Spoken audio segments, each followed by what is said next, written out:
Hello student, आज हम जिस टॉपिक के बारे में डिस्कस करने वाले हैं उस टॉपिक का नाम है analog transmission and digital transmission.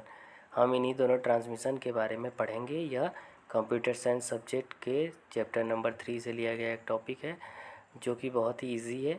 I hope आप लोगों को अच्छे से समझ में आएगा। हम इसके बारे में शुरू करते हैं डिस्कस। जैसे कि यहाँ दिखाया जा रहा है कि यह यूपी बोर्ड के एग्ज़ाम में आ चुका है 2004 में, एनालॉग ट्रांसमिशन और डिजिटल ट्रांसमिशन के बारे में। तो यहाँ लिखा है explain the following analog signal and digital signal. हम इसको एनालॉग सिग्नल और डिजिटल सिग्नल भी बोल सकते हैं या फिर हम इसे एनालॉग ट्रांसमिशन या डिजिटल ट्रांसमिशन बोलेंगे।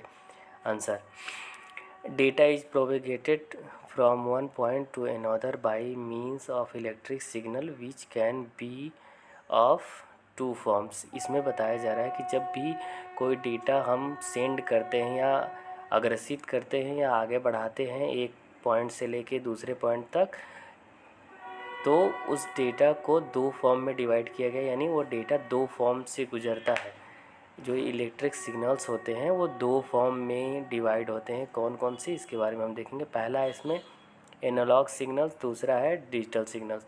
तो हम इन्हीं दोनों के बारे में पढ़ेंगे कि एनालॉग और डिजिटल सिग्नल कैसे वर्क करता है और उसका कैसे कैसे उपयोग करते हैं। यहाँ दिया हुआ है in the analog signal the transmitted power varies over a communication range as in sound, light and radio waves. इसमें बताया जा रहा है कि एनालॉग सिग्नल में जब भी डेटा को हम ट्रांसमिट करते हैं तो यह कम्युनिकेशन रेंज के हिसाब से अलग अलग सिग्नल्स प्रोवाइड करते हैं। जैसे कि हम ये जान सकते हैं कि साउंड के लिए हम इसका उपयोग करते हैं। एनालॉग सिग्नल का साउंड के लिए भी उपयोग किया जाता है, लाइट के लिए भी एंड रेडियो वेव्स के लिए भी।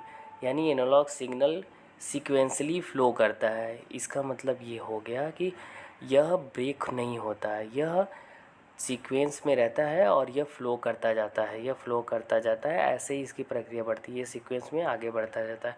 अग्रेसित एक पॉइंट से दूसरे पॉइंट तक जाने तक के बीच में वो कभी भी ब्रेक नहीं होता है, वो लगातार चलता जाता है और बढ़ता जाता है। तो इसमें बताया गया है कि sound, light and radio waves, इन सब में इसका उपयोग किया जाता है। जैसे कि हमें पता है कि टेलीफोन लाइन, इसका सबसे अच्छा एग्जांपल हम मान सकते हैं टेलीफोन लाइन। टेलीफोन लाइन में हम एनालॉग सिग्नल का ही इस्तेमाल करते हैं किसी भी डेटा को एक स्थान से दूसरे स्थान तक ले जाने के लिए। वह सीक्वेंसली वर्क करता है और इसमें बहुत सारे मीडियम्स का भी उपयोग किया जाता है। जैसा कि यहाँ बताया गया कि sound, light and radio waves को भेजा जाता है। तो इसमें ये भी मुख्य है कि हम टेलीफोन लाइन में देखे हैं कि टेलीफोन लाइन के द्वारा हम एनालॉग सिग्नल को ट्रांसमिट करते हैं यहाँ से वहाँ, यानी one point to another point. तो हम यह समझ सकते हैं कि एनालॉग सिग्नल एक ऐसा सिग्नल है जो कि सीक्वेंस में फ़्लो करता है, यानी आगे बढ़ता है अपने ओरिजिनेटर से लेके डेस्टिनेशन तक। ओरिजिनेटर का मतलब सेंडर से लेके रिसीवर तक के बीच में यह वर्क करता है। एनालॉग सिग्नल के माध्यम से हम किसी भी डेटा को भेज सकते हैं। डिजिटल सिग्नल्स, यहाँ पे लिखा हुआ है digital signals are coded representation of information. यहाँ बताया जा रहा है कि जो डिजिटल सिग्नल हम भेजते हैं सेंडर से रिसीवर के पास, वह कोडेड फॉर्म में इंफॉर्मेशन को कन्वर्ट किया जाता है। कीबोर्ड कैरेक्टर्स फॉर एग्जांपल, जैसे कि कीबोर्ड में कैरेक्टर्स होते हैं उसी हिसाब से एग्जांपल के रूप में हम यह ले लेते हैं आर यूजली इनकोडिंग या encoded in binary digit code. जैसा कि हम जानते हैं कि जब भी हम किसी कैरेक्टर को लिखते हैं, इंसर्ट करते हैं या फिर इंस्ट्रक्शन प्रोवाइड करते हैं कंप्यूटर को कीबोर्ड की कैरेक्टर के माध्यम से, तो वह हाई लेवल में रहता है और उसको ट्रांसलेटर के द्वारा लो लेवल में कन्वर्ट करते हैं, यानी बाइनरी डिजिट में। तो हम समझ सकते हैं कि एग्जैक्टली डिजिटल सिग्नल का उपयोग कोड के माध्यम से रिप्रेजेंट किया जाता है। यहाँ दिया हुआ है the digital signals is a sequence of voltage pulses represented in a binary form. यहाँ जब भी कोई भी जो भी इंफॉर्मेशन रहती है वो सारी चीज़ें यहाँ पे दिखाई जाती है बाइनरी फॉर्म में, यानी कि 0 और 1 के फॉर्म में। हम जैसा कि देखते भी हैं कि डिजिटल फॉर्म में जितनी भी इलेक्ट्रॉनिक डिवाइस क्रिएट किए गए हैं सब में नंबर फाइंड किए जाते हैं और नंबर के माध्यम से वह डेटा को रीड करता है और डेटा को रिप्रेजेंट करता है। कि कौन सा इन्फॉर्मेशन क्या बता रहा है, उस सारी चीज़ों को यह नंबर के फॉर्म में रिप्रेजेंट करता है। ये डिजिटल सिग्नल है। डिजिटल सिग्नल में हमेशा जब भी इंफॉर्मेशन को रिप्रेजेंट किया जाता है तो वह इंफॉर्मेशन बाइनरी फॉर्म में होता है, यानी नंबर्स के फॉर्म में। जैसा कि यहाँ बताया जा रहा है, computer generated data is digital whereas telephone lines used for the data communication in computer network are usually meant for carrying analog signals. जैसा कि हमें जानते हैं कि कंप्यूटर जनरेट करता है जब भी किसी भी इंफॉर्मेशन को, तो वह डिजिटल फॉर्म में होता है। तो टेलीफोन लाइन की मदद से जब भी हम कभी कम्युनिकेट करते हैं या फिर एक कंप्यूटर से दूसरे कंप्यूटर में डेटा ट्रांसफ़र करते हैं या इंफॉर्मेशन को सेंड करते हैं, तो जब भी हम डेटा को ट्रांसफ़र करते हैं तो वह नेटवर्क के माध्यम से वह एनालॉग सिग्नल में चेंज होकर ही वहाँ तक जाता है, ना कि डिजिटल फॉर्म में रहता है। वो एनालॉग सिग्नल में होकर जाता है।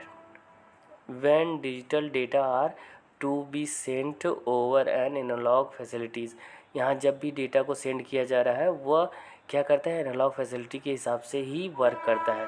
The digital signals must be connected to analog form. जो डिजिटल सिग्नल होते हैं वो क्या होते हैं, कनेक्ट होते हैं किससे, एनालॉग फॉर्म में कनेक्ट हो जाते हैं। This is usually done by using a device call modem. इसका सबसे अच्छा ये बता सकते हैं कि जिस डिवाइस की मदद से ये पॉसिबल हो जाता है उस डिवाइस को हम मॉडेम कहते हैं। यानी मॉडेम एक ऐसा डिवाइस है जो कि डिजिटल सिग्नल को एनालॉग में कन्वर्ट करता है और एनालॉग को डिजिटल सिग्नल में, सिचुएशन के हिसाब से यह इन दोनों प्रक्रियाओं को करता है। तो इसमें बताया गया called modem that is capable of connecting a digital signal to analog signal and vice versa sorry. तो इसमें बताया जा रहा है कि मॉडेम का वर्क ही यही होता है कि वो एनालॉग सिग्नल को डिजिटल सिग्नल में और डिजिटल सिग्नल को एनालॉग सिग्नल में कन्वर्ट करता है। इसी को हम कहते हैं मॉड्यूलेशन एंड डीमॉड्यूलेशन। इस प्रक्रिया के अंतर्गत किसी भी नॉर्मल या डिजिटल इन्फॉर्मेशन को या सिग्नल्स को हम कन्वर्ट कर देते हैं एनालॉग सिग्नल में और एनालॉग सिग्नल्स को हम कन्वर्ट कर देते हैं डिजिटल सिग्नल में, जिससे कि यह प्रक्रिया पॉसिबल हो जाती है। अन्यथा यह प्रक्रिया कभी पॉसिबल नहीं हो पाती। तो हम ये जान सकते हैं कि डिजिटल सिग्नल्स को हम एनालॉग में चेंज कर सकते हैं और एनालॉग सिग्नल को डिजिटल में चेंज कर सकते हैं। किसके माध्यम से, मॉडेम के माध्यम से हम यह प्रक्रिया को पॉसिबल करके इन्फॉर्मेशन को एक स्थान से दूसरे स्थान तक भेजने में और इसको कन्वर्टिंग में बहुत हेल्प करते हैं। आई होप आपको यह टॉपिक समझ में आया होगा। Thank you.